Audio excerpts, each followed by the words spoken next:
Chasm Converses. Hello listeners, welcome to Chasm Converses, the place where I discover, meet and talk to creative people and artists from all over the world. I've just returned from a month in the United Kingdom and Ireland, and I had such an incredible time, and whilst I was there, I was able to converse with 3 fantastic musicians. So over the next 3 weeks, I'll be bringing you our conversations, starting with this week, a singer-songwriter from Essex, Roisin O'Hagan. She tells me about her ventures as a musician, starting from a young age, to performing and playing gigs at the age of 14, writing and releasing her own original music, as well as travelling over to the US, to Nashville, to record her 2022 EP, Dreamstate. We also talk about her newest single, What I'm Made For, which was recorded at Abbey Road, and she shares with me some of her favourite things about visiting London. She's full of talent and knows her way around a guitar. Here is Roisin O'Hagan. Only you'll start a fight in the middle of the night, and you'll lose your way, and you might just drive till you find some place so much brighter than sunset. Roisin O'Hagan, welcome to Chasm Converses. Hi, thanks for having me. It's really nice to meet you, and obviously wonderful to have you here. So tell me, are you back in London at the moment, or are you back home now? I'm back home at the moment, so I live in Chelmsford in Essex, but I have been in London a lot the last, number of weeks, because I've been writing a lot and just doing music stuff in London. Of course, yeah, you are a pop artist yourself, which is fantastic. So I guess when you do your songs and that kind of stuff, do you go down to London to demo them, or do you go down there to record them?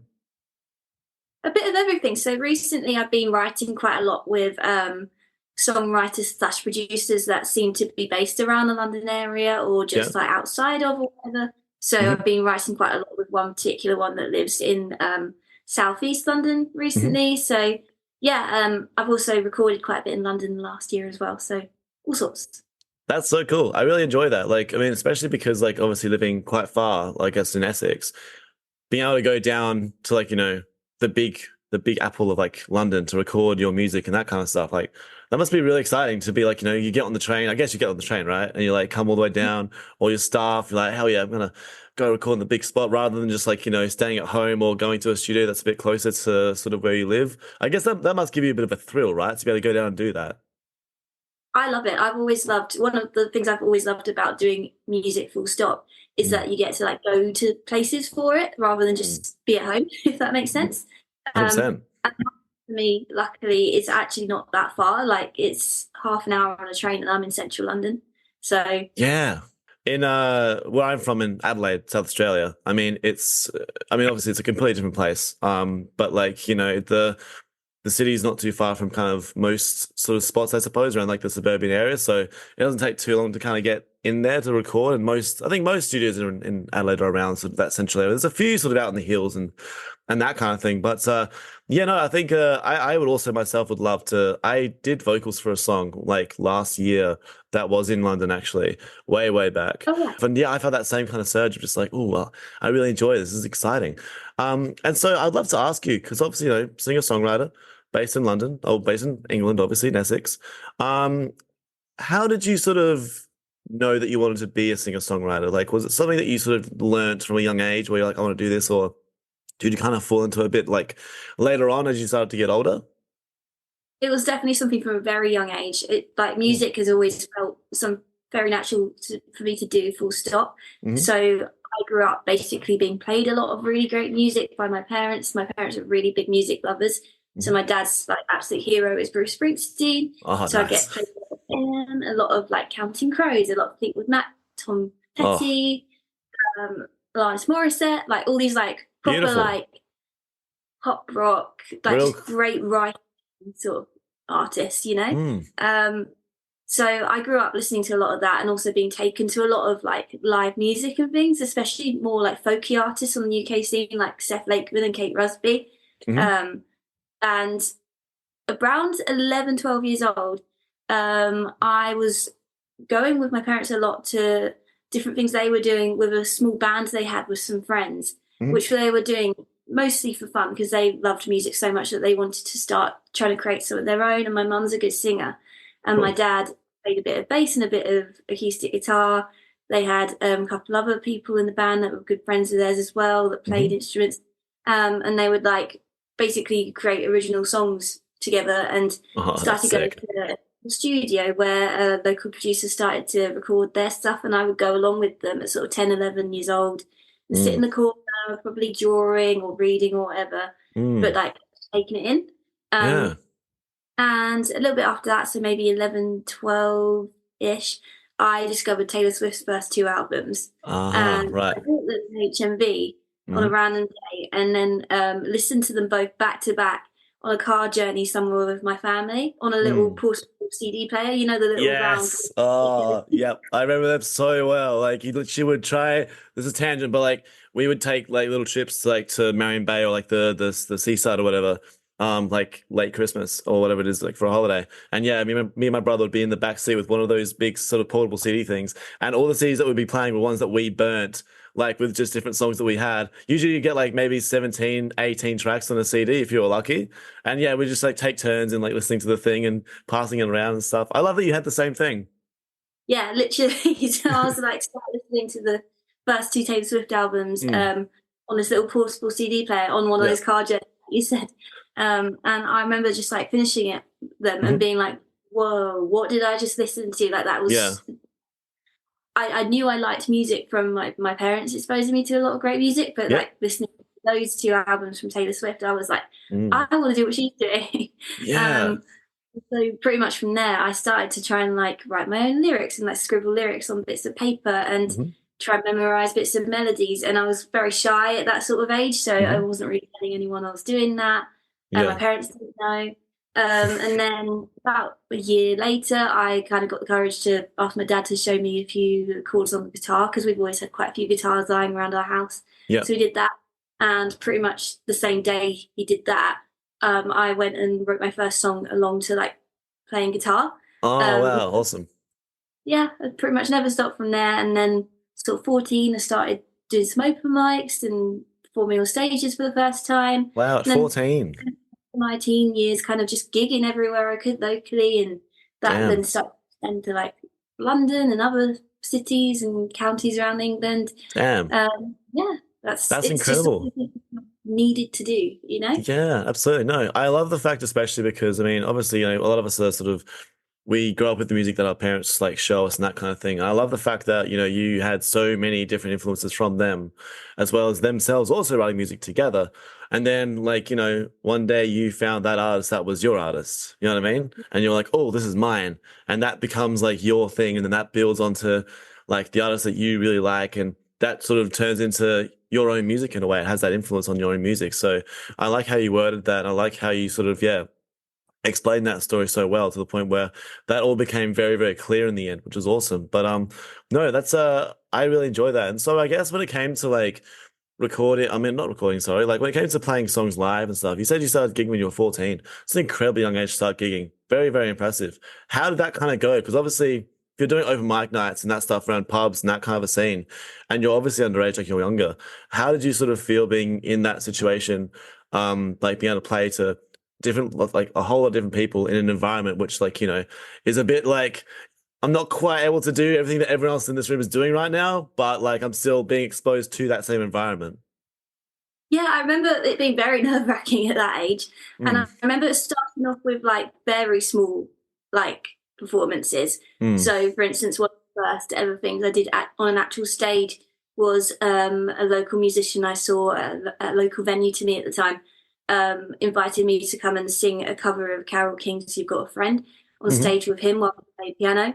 And lovely. I think I was 14 at this time, and I like bought a cute little dress and practiced for ages, and I was so nervous. But it, like, as soon as you do something like that at that age, it's so like informative and so like, oh my god, I can kind of do this. And starting to step up every time from there. I worked my way up to like doing some local kind of original showcases with local promoters and stuff. So the first one of those I ever did was with a local Chelmsford promoter called Shaky, who I still do things with now. He still does a lot for the unsigned local scene in Chelmsford, but he at the time was doing a lot of original nights in like pubs and things around Chelmsford, where he would put a few people on and you do half an hour each. And so that was my first ever like original performance like that. Yeah. And I remember practicing in my room, going through my set over and over and over again. I was literally so nervous at that age to do it. Yeah. But once you start doing something like that, it's like you can only go up from there. Of course. And I'm very grateful to myself, to be honest, for getting into doing that, performing my own stuff live in front of people at such a young age, because it means nowadays, well, actually for years and years and years, I've literally felt more than comfortable doing that, and it's my happy area, something that's a way to express myself and enjoy what I do rather than this nerve-wracking thing, you know? Yeah, no, definitely. I mean, as a fellow performer, I know exactly what you mean. I mean, I didn't perform until a bit much. I mean, I didn't really start performing in front of people until I was much, much older. And I think that's like a little bit more, it can actually be a bit more difficult, because then once you are older, you're exposed to a little bit more before you go out. The emotions can sometimes be a little bit more sort of around, because you're still trying to figure out who you are and what's going on and all that kind of stuff. When you're younger, I guess like you're still sort of to a point a little bit naive. But then, like, I guess that kind of helps in a way, because it's kind of like, oh man, I did that thing, that's awesome. And it's like, cool, now I can do it again. I can do it again. I can do it again. Well, sometimes when you're older, you're like, fuck, that scared the shit out of me. So do I really want to do this? You know what I mean? Exactly. You know what? It's like, you can say that about loads of things that you did when you were younger, and now you're a bit like, oh, do that now. Like, I've talked about this with people before, like even things like, I used to quite like rock climbing when I was younger, and I've never been like an outgoing, like sporty, active person, but I would do that, for instance. And then the older I got, like in my teen years, I was like, oh, that's scary. I'm not doing that anymore. So maybe it's like that thing of like when you're younger, you don't think about like what could go wrong as much. No, and maybe you don't. No, definitely no. You sort of just think like, oh, that looks exciting, I want to kind of do that, and off you go. And then like when you're older, it's, you sort of are a little bit more like wary, I suppose, because there's like, I don't know, I guess like the fear sort of rears its ugly head into you when you're a bit older, but then that's like one of those things where you sort of counter it and you sort of try and work your way around it, which is like, it's one of those really cool things. Like, this would be great to actually talk to you about, because like when you're younger, you listen to songs, you listen to music and that kind of stuff, you listen to the lyrics of what people say. And sometimes you sort of just go through it and it's like, yeah, cool, that was a good song, blah, blah, blah. But when you're much older and you've sort of gone through it a bit and you start to listen a bit more intently to lyrics, you start to really kind of understand a lot of what they're saying and how it relates to you, especially like in the modern day. Like, there's so many songs about like fear and overcoming fear and how much it plays a role in a person's life, mainly in an older person's life, you know, from probably, you know, maybe early 20s to, you know, onwards to maybe like 40, 50, however it goes. I'm only 28, so I don't know how far that extends yet. But when you sort of start to hear that kind of stuff, you're like, oh yeah, like this is actually a thing that we actually have to overcome. It's not just it's not just a song where the artist has just compiled lyrics and that kind of stuff together. This is actually something that is happening to them, which is in turn happening to me. Yeah, which again is, well, I think personally is one of the biggest, like most powerful things about songwriting. Like it's actually a way of saying something that other people can relate to in their own way, and take their own meaning from. But I was going to touch on something you said earlier in that, about how songs and their meanings and their lyrics can be like mean something entirely different when you're older and like look at it different. Because I was actually like only thinking about this the last few days, because Friday last week I got to go and see Sam Smith at the Royal Albert Hall for BBC Proms. Incredible. And he was incredible. But he did a cover of Joni Mitchell, Both Sides Now. And I'll be honest, I've never really listened too much to Joni Mitchell or got too much into stuff, even though I know she's incredible. And I did know the song Both Sides Now, but I've never like really given it too much attention. But he sang Sides Now, and I really like listened to it and listened to the lyrics for the first time, like floored. I was like, oh my God, this is such like an incredible song lyrically, and like the meaning in it and the way she's crafted what she's saying. So you really reminded me of that when you said that. It's really cool to just like be able to open all that kind of stuff up and sort of express more so about it. But that's fantastic. It would have been an amazing time to go and see him perform like at that as well. Like I'm sure it was obviously packed, lots of people, and because he's an incredible artist. And being able to cover a song like that as well would have, for the other people in the audience as well, they probably weren't expecting a Joni Mitchell cover either. So that allows them to be like, oh, wow, like I haven't heard this song in forever. So then, yeah, they'll go back to that song and listen to it themselves in the car when they drive home. Like it's always so fun, isn't it? It just opens up so many doors, so many avenues, does this awesome thing that we do. Yes, absolutely. Well, I'd love to touch base on more so of what you do, because obviously, you know, we talked a little bit about you being a singer-songwriter and that kind of stuff. And now I think we're up to the point where, like, you know, you've started to craft your own original songs. So now I guess you're crafting original songs, you're starting to record them, you're starting to get yourself out there as a singer-songwriter and as an artist. And so when it comes to that, like, how did you feel when it came to first, like, being able to go in, record songs, release songs, do all this campaigning, all that kind of stuff? Did you find it quite easy, or did you have a few people kind of around you to help you sort of bring that out into the world when you first started? When I was first starting to do that, like, properly, I was kind of like mid-teen, sorry, and the producer that my parents had been recording some of their stuff with started to mentor me and was recording some of my songs as demos in his studio for me, which I was very lucky to have at the time to do that. Yeah. And I started to not so much formally release these songs, but I would put CDs and create like a couple of EPs out of them, because I was gigging so much locally and people were asking could they buy a CD. So I did it for that purpose. So I guess in some ways I released those songs, but not in the way that we talk about releasing on Spotify now. Yeah, of course, definitely. Yeah, so that got me into the idea of recording something and giving it to someone at quite a young age. And I loved it every time. I remember coming away from just recording those demos, every time just being like, oh my God, I want to do this forever. And then, yes, so from there, recording has always been something that's like been a really magical experience for me.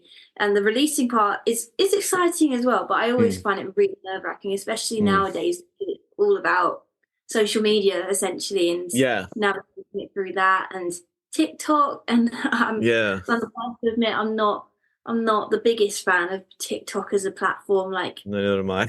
Not either.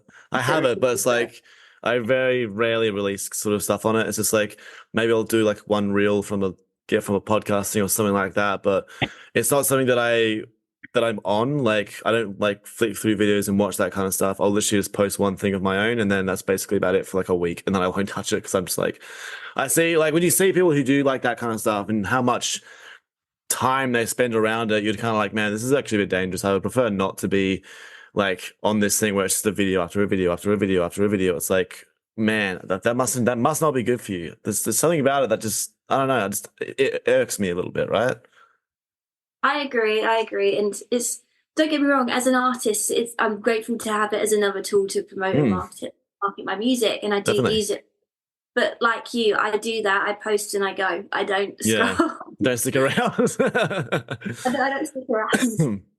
No, like it's one of those things. I mean, you can sort of pick and choose your platforms as you go. I mean, as you said, there's so many that you throw on. Like, you got Instagram, YouTube, you got TikTok, you got, like, I don't know, Twitter or X. I don't have Twitter or X myself personally, but like there's so many that you have to keep up with. But like, yeah, I mean, especially for yourself, because, you know, you've been doing music now for a long time, you know, like I think what your releases sort of date back to around 2017, 2018-ish, I suppose, all the way up to, like, you know, the Monday 2024. That's like 7 years of, like, you know, recording music and writing music and putting them out, and obviously going through the different processes, because, you know, when you started, which is very similar to me, when I started with my bands, you know, you were doing physical CDs, there was no streaming, so you'd just hand them out and that. And then through that sort of, I know, 2018 to 2020 era, where it sort of switched over, and like physicals were just no longer really possible for you to give out because they started to make them obsolete. Now it turns into like streaming stuff, and it's like, all right, now I have to do this, aggregator, PR, all that kind of stuff. That's the entire different spot. So it's strange that we both had to go through having to make that switch and make that transition. Was it an easy switch for you to make, or was it a bit sort of like, I don't know, was it a bit difficult to sort of get your hands on that kind of, that difference? I think it's constantly changing and switching still, but I think when there was a period of time, sort of like, I'd say 2018-ish up to maybe 2021-ish, because even for COVID and stuff, I was releasing and using all the tools available. Yeah, I saw that. Yeah, through that period, I was actually I felt really on it with using like social media to release stuff and like Spotify and things. Yeah. I think there was a period of time in that where Instagram, especially, I Mm. found really worked for me to do that and to convert people over to Spotify and things. Yeah, yeah. Instagram seems to have changed a lot nowadays and its algorithms and what it's trying to do. But back then, Mm. I found it a really good place for me to like take people in that wanted Yeah. my music and Of course. you know. So I felt very on it then with Instagram, and since then I feel like every time you blink, all the social media's changed and you're learning it again. But, Yeah, exactly. It's like it's like a non-stopping. It's like a non-stop sort of, I guess, thing that you've just got to learn and keep on going with. But I mean, even so, like as you say, it makes a good platform to be able to like release music and put it out and that kind of stuff, which is good. But then, as I said, you've been doing this for so long now, releasing different sort of things. Now, I might be wrong about this, but you had an EP in 2022 called Dreamstate. Now it says that was done in Nashville, right? As in Nashville, Tennessee, USA. yes, indeed. Wow, that's awesome. So like, was any of your, so this is a good question for me, like, were any of your songs previous to this EP done overseas, or is this the first one where you sort of were like, I want to go overseas and record this? And if so, why? So for that EP, I'd started working with a manager for the first time, manager/producer, who had a lot of contact in Nashville and used a lot of session players and stuff over there. Yeah.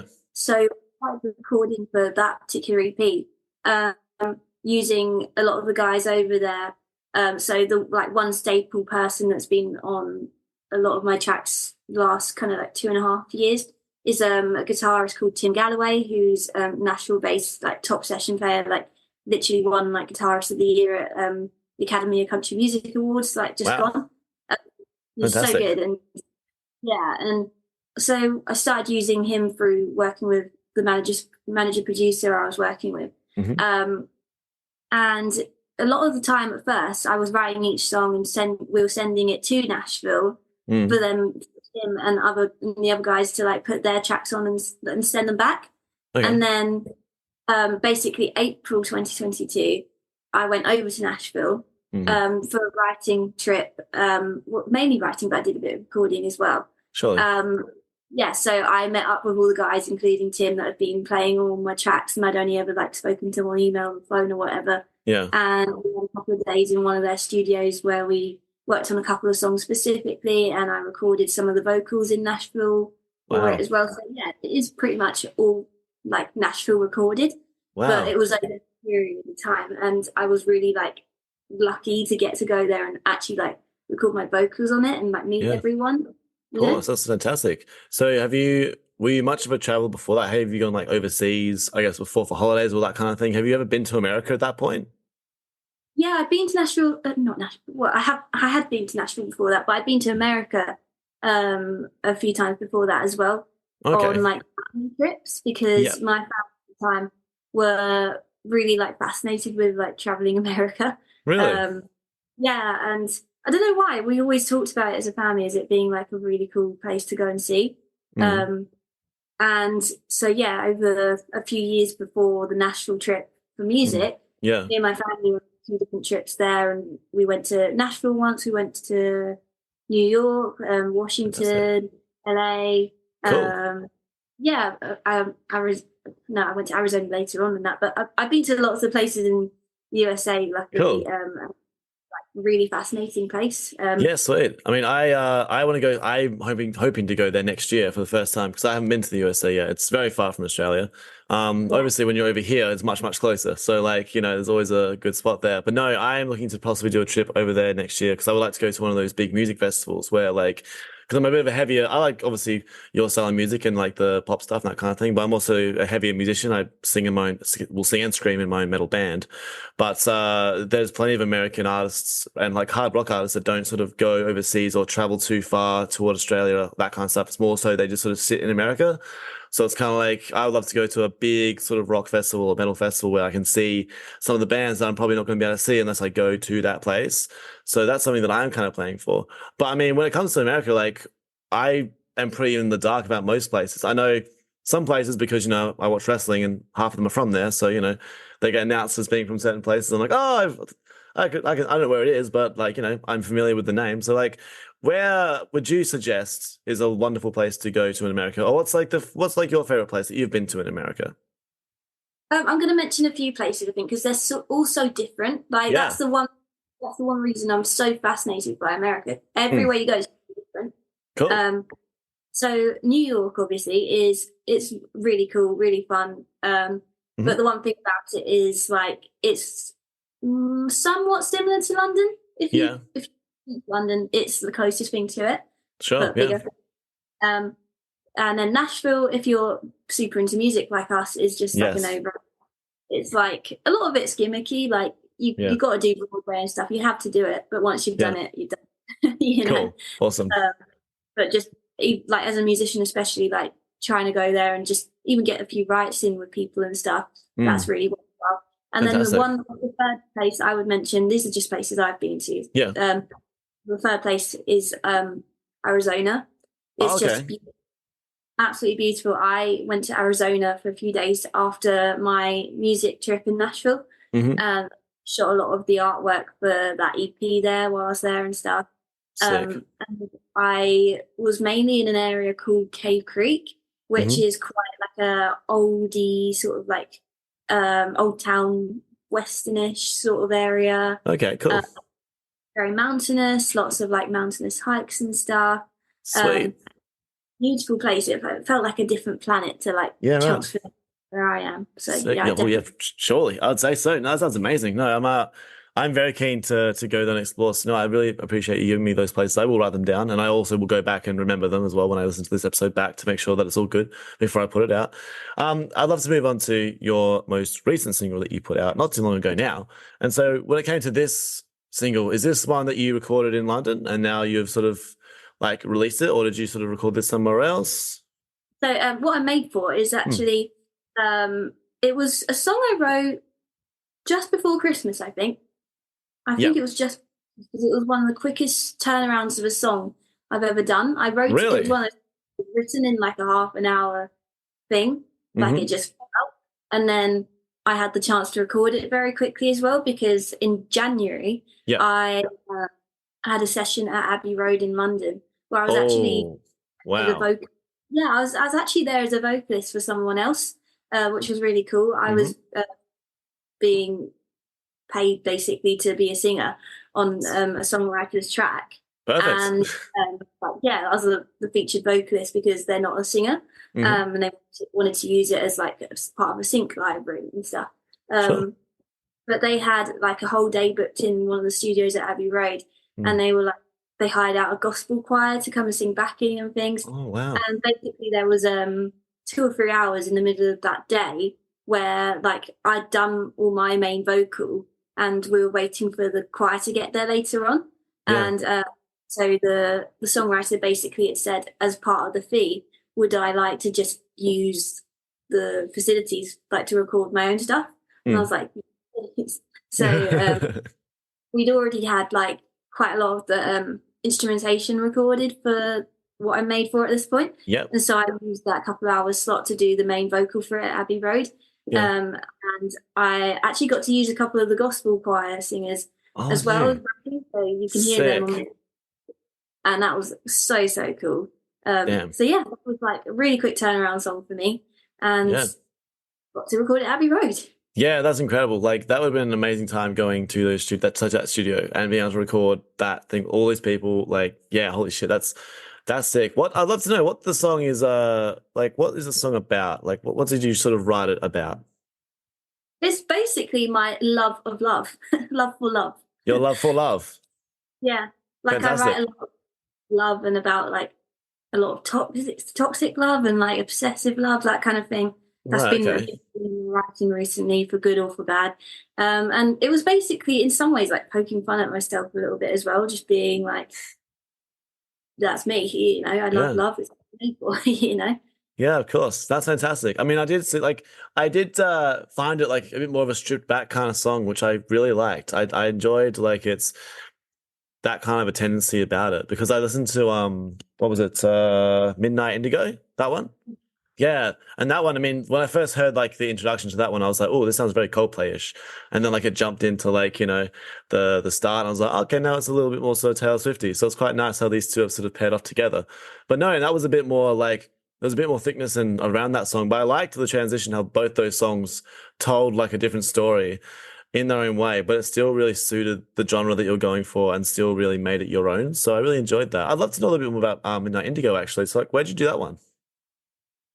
I keep losing track because I've recorded so many songs the last year. I've taken a break from Yeah, not even recording. I've taken a break from releasing to record and write a lot. of course. So I'm trying to think of the timeline because that was one of the first ones in that whole journey. Mm. I actually wrote the song Midnight Indigo at least a couple of years ago. It was one I'd sort of had like hanging around for a long time, Yeah. and I would sometimes because it was just quite a fun one, and Yeah. a bit more rocked up one. Yeah.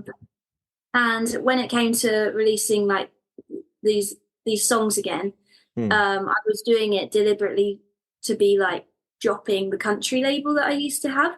So Okay. I was moving away from country pop, as I used to label myself, to more of a rock with maybe country influences still in there. Yeah. But Midnight Indigo, when I was thinking about the release strategy of these new tracks and what I was going to release first, it felt like a very natural one to start with because, like I said, I've had it like hanging around a couple of years, Yeah. and the production on it is fairly like pop rock, like you said about the Coldplay sort of Yeah. influence from the start, and how then it goes back into a little bit Taylor Swifty. You've like literally got it like on the head there. That, like, Perfect. I'm trying to use all those things together. So Yeah. Utilize all Yeah, your it's- influences and pair them all together. No, that's fantastic. I think as I said, you did a very good job in being able to do that. There was actually another song that I wanted to ask you about, the Flock of Seagulls cover. That was really cool because I like that song since like I was younger as well because my parents grew up with like a lot of that stuff too, and so I really enjoyed that song. And it actually surprised me a bit that I was like, oh, this is okay. This is a cover from you because a lot of times when like artists do covers, it's sometimes it's pretty like modernized covers or it's from the current day or something like that. But when they do something that kind of pops out to you in this respect, it's like, oh, it's actually a bit more noticeable though. Okay. So like I'd love to know why you decided to do the Flock of Seagulls cover. So firstly, it was a recommendation to me to try it because I work with someone that works closely with them. Oh wow. That's probably the best reason. Because I'd heard of it and I recognized it, but I'd like never really thought that hard about it before that. But when Yeah. it was suggested to me as a thing of like, oh, that could be a new way to like give that song life, like a female vocal, someone in a genre. And also bear in mind, I was going through this transition from like country pop artist to more of a pop rock thing. Of course, yeah. I was like, yeah, well, let's give it a go. And we kept it very like true to like the style production wise, because just that is the song that you recognize it like that. Yeah. Wanted to add my spin vocally to it, Yeah, and absolutely. it was a nice kind of in the middle thing to do, to release a cover more in the style I was going for at that time, because it was during that period where I wasn't releasing original music because I was focusing on all this new music. Yeah, So, yeah. That's fantastic. Well, Roisin, this is like, it's been really cool to have you here today. It's been really great. We're nearly near the end of our time, but I would like to ask just one last question before we head away. Obviously, when you come down to London and you record your music and that kind of stuff, what's like your, you must like coming down to London to record music and that kind of stuff, which is good. Well, like, what's like your favorite thing about London when you do come here that is not music related? Like, it could be food, it could be, I don't know, nightlife, it could be like the scenery. What's your favorite thing about coming down to London when you do your little trips down here? I honestly have spent a lot of the time in London for like a lot of my life, like because I went to uni in London and stuff, and I've always gigged a lot in London as well. Yeah, and I've always of had course. a fascination with it, even though I live so close to it. Like there's something that I just really love. Obviously, there's the music and everything, but I think the biggest thing is that like you can wander somewhere 15 minutes down the road or jump on the tube somewhere, and you're somewhere entirely new, entirely different, entirely like with its own culture and own things going on, and there's always something to, Yeah, I think it's just a really, really cool city, and I feel very lucky to live so close to it. Yeah, no, I completely agree with you. One day before I left to go to Ireland, which I just came back from, I decided to take the tube from one end of the tube to the other end of the tube because I was just wondering what was at the other end of the tube. And so I went from Richmond to Upminster and had a lovely wander around Upminster. And it's one of those things like you're just in a completely different place. And apparently Upminster is close to where Essex is, which was very strange because I didn't actually know that. So I was just walking through a park and then it just said, "Welcome to Essex." And I was like, "Oh shit, am I in Essex now?" Didn't know that. Nowhere near like my part of Essex, but Yeah. it's very near Essex. Yeah. Yeah, I mean, Essex is a huge place. I think Takeley was the last time I was in Essex because there was a wrestling show in Takeley. I think that is in Essex somewhere. I don't know where. Someone we drove up, but like, yeah, it's one of those cool things where like, you know, you can go from little places here and there, and then like, yeah, you could find yourself in a brand new place with brand new people, and yeah, you can just meet so many different people and just have so many cool conversations and so many cool like, you know, moments, I suppose. But even so, this has been an incredible conversation, Roisin. I really appreciate you coming and joining me today to talk to me about your music and about your life.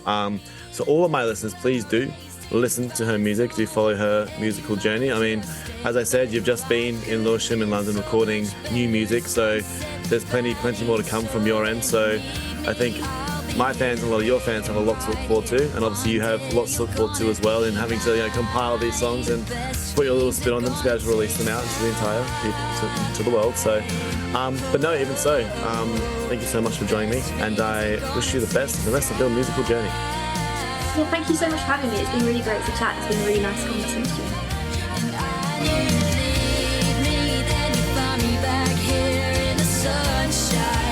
The best things are gonna take time. Thank you so much for joining me for the conversation with Roisin this week. Follow her on the socials, listen to her newest single, What I'm Made For, and support her music journey. A follow on the socials, a listen on Spotify or YouTube goes so far, and I appreciate it so much. And again, join me next week for another guest from my overseas sessions. It's going to be a lot of fun, and I'm sure you'll enjoy it. So join me then here on Chasm Converses.